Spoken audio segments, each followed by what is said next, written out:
If I am more empathetic towards MS-13 gang members from El Salvador than I am to American vets, that's misfiring of empathy. Many of our failings in our domestic and foreign policies are due to this misfiring of empathy. Now, many people have asked me, now that Trump has won a second term, are we, is the war mind virus there? Are we free? And I say, absolutely not. It will be a cultural war, but I'd like to think that it won't take another 50 to 80 years to hopefully win the battle. Hello, I'm Fraser Myers, Deputy Editor of Spikes. I'm absolutely thrilled to be joined by Gad Saad. Gad, you're an evolutionary psychologist, professor of marketing and author of The Parasitic Mind.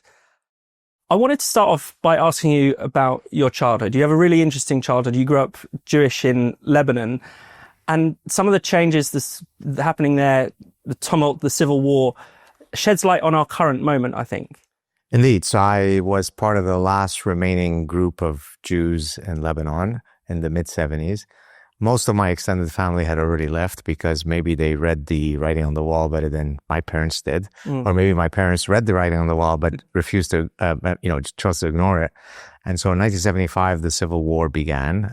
It was a brutally nasty civil war where former neighbors became, arch enemies. And so we were there the first year of the war, saw things that no human being should see or experience.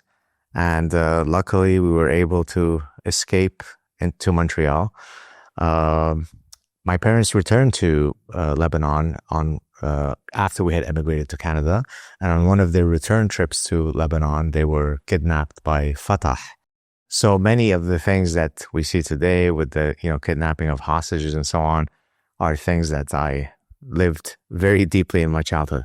And when you were younger, you were in a class, and one of the boys said that he wanted to be a Jew killer when he grew up. Right. So I can mention a few stories there because I in the Parasitic Mind, I'm trying to demonstrate that, Jew hatred is not something that just sort of arose after the Civil War. It was something that even in, quote, progressive, tolerant Lebanon, Beirut is the Paris of the Middle East. Tolerance in the Middle East has a very different connotation than tolerance elsewhere in the West. And so, for example, when I was 5 years old, Gamal Abdel Nasser, who was the president of Egypt, who was a very revered figure in the Middle East because he was trying to unify all the, Arab people under sort of one common umbrella. When he died, the people were, coming down the streets, lamenting in Beirut, screaming, "Death to Jews, death to Jews." And I was a 5-year-old boy. I turned to my mom and said, "Well, why are they screaming death to Jews?" And she was like, "Shh, keep your head down," That was the first time that I sort of saw what, endemic Jew hatred looked like. Then to your story, when I was about 8 or 9 years old, so this is probably about a year before the start of the Civil War, the teacher had asked us to each get up and tell the class what we want to be when we grow up. Oh, I want to be a doctor. I want to be a soccer player. I want to be a policeman. And one of the kids who knew that I was Jewish, with whom I had grown up for many years at that point, 4, 5, 6 years, got up and said, when I grow up, I want to be a Jew killer, to raucous laughter and applause. And so that's the kind of reality we faced in Lebanon.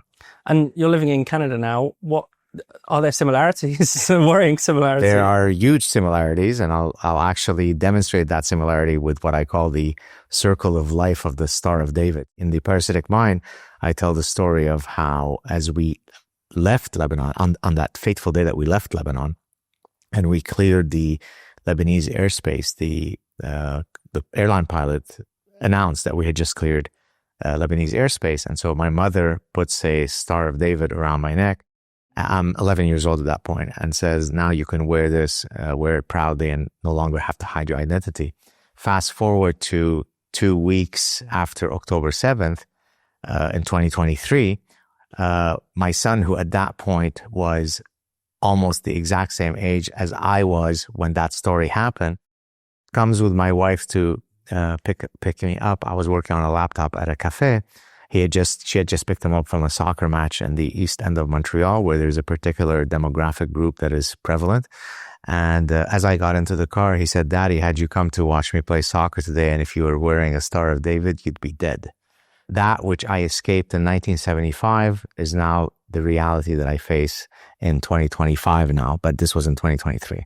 And ideas like this, whether it's anti-Semitism or even the sectarianism, you describe them as parasitic. Well, not just the ideas as parasitic, but the mind as parasitic. How do you see that process working, where those ideas not only are destructive, but how they're spread? Right.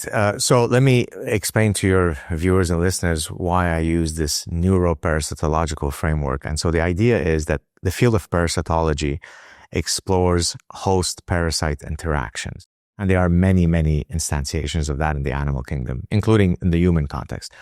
A tapeworm parasitizes your intestinal tract. Yeah. But a neuroparasite is one that needs to end up in your brain, altering your circuitry to suit its interests.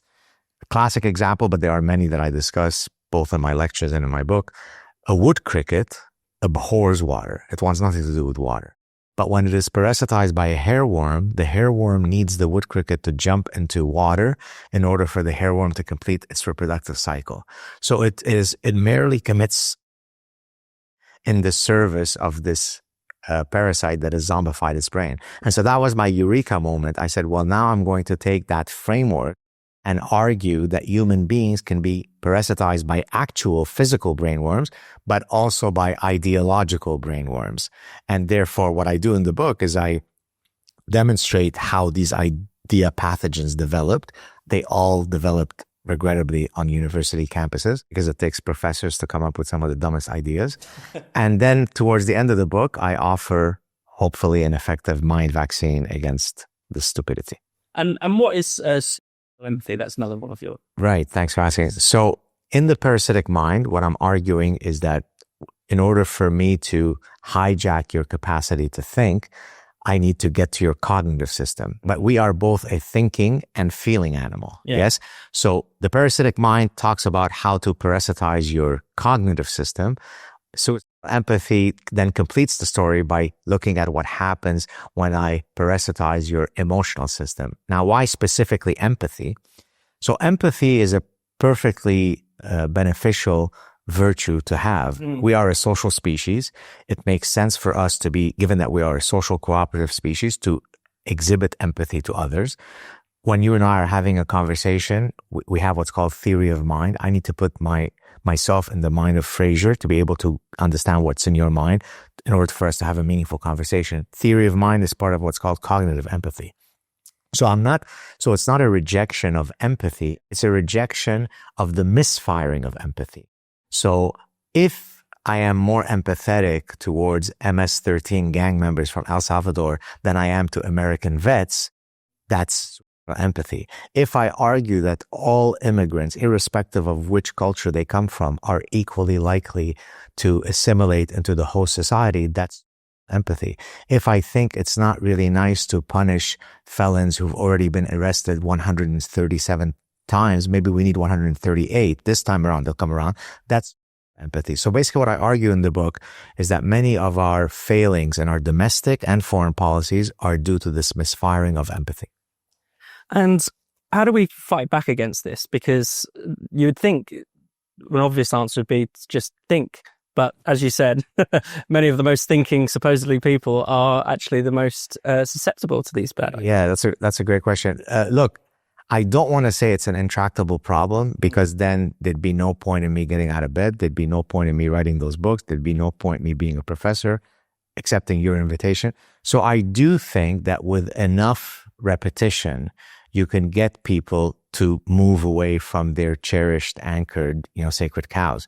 But it's very, very difficult to do so. As someone who spent a career trying to, understand how people think, how to change their, false behavior, false thoughts and so on, it's not easy to do. As a matter of fact, the greatest challenge is the following. So I appeared on a show actually hosted by a British psychiatrist about a year and a half ago, maybe. And at the end of the show, it was the first time that anybody had ever asked me this on a show. He said, Professor Saad, you've been a behavioral scientist for 30 plus years. What is the single phenomenon that has most surprised you about the human condition? Those are not the exact words he used, but that's the gist of it. So I thought for a second. I said, well, it's probably the inability for people to change their minds, irrespective of how much evidence you show them. As a matter of fact, oftentimes they even become more emboldened in their position the more you show them evidence to the contrary. So Depending on the day, you might catch me being a bit more optimistic or a bit less optimistic, but I do believe it's a winnable battle, but you've got to be at it every second of every day. And I'll maybe suggest something a bit more optimistic. People talk these days about a vibe shift, a change in the broader culture. How does that? How do those things influence the thoughts that people are having, the actions of people that take? Right. So if you now have a zeitgeist that doesn't create as much fear from self-censorship, obviously the student will put up their hands and say, "But professor, what do you mean men can menstruate?" Yeah. Right. So that kind of affords people the permission to actually challenge their lying eyes and so on. Yeah. But generally speaking, I think that, so for example, many people have asked me, now that Trump has won a second term, are we, is the woke mind virus there? Are we free? And I say, absolutely not. Now, it's great. It's better than had the alternative happen. But these parasitic ideas, depending on which parasitic idea we're talking about, have taken between 50 to 80 years to flourish and then be promulgated across society. So it's not within a 4-year Trump presidency that's it. Yeah. The virus has ceased to exist and we're all inoculated. So it will be a cultural war, but I'd like to think that it won't take another 50 to 80 years to hopefully win the battle. Gad Saad, thank you very much. Thank you for having me. Cheers.